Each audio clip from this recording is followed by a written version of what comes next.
c'est le plus important, le plus peuplé, et avec le plus grand nombre de grands électeurs, le plus important des swing states. Les swing states, c'est-à-dire l'État capable de faire basculer l'élection dans un sens ou dans l'autre. Pour Trump, c'est particulièrement important. S'il perd la Floride, le match est plié, il perd l'élection. Pour Biden, c'est un peu différent. Il doit gagner la Floride, mais s'il perd la Floride, il peut encore gagner l'élection compte tenu de l'arithmétique un petit peu compliquée de l'élection américaine.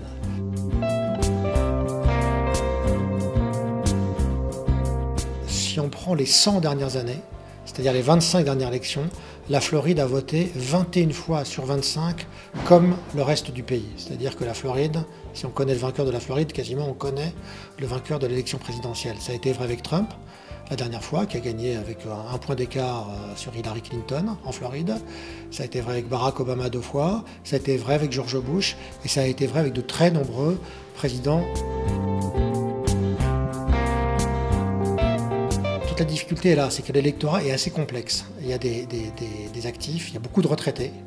Il y a 21 bases militaires, il y a tout un électorat militaire dont on pourrait penser qu'il est plutôt pro-Trump, mais quoi que les choses évoluent. Il y a un électorat latino qui, de la même manière, par cliché, on dit les Cubains ou les Cubano-Américains votent systématiquement républicains. Les choses sont un peu plus compliquées que ça, mais surtout, ils ne sont pas les seuls. Il y a des portoricains, et d'autres latinos. Et surtout, la démographie, depuis 4 ans, a énormément évolué. La croissance de la population a été de 5%. Et pour prendre un seul exemple, il y a 100 000 portoricains de plus qui ont quitté Porto Rico depuis l'ouragan Maria pour s'établir en Floride. Et eux, à l'inverse des Cubano-Américains, votent traditionnellement démocrates. Reste à savoir s'ils vont se mobiliser. Dans tous les cas, on est toujours sur des petits chiffres, des petites variations.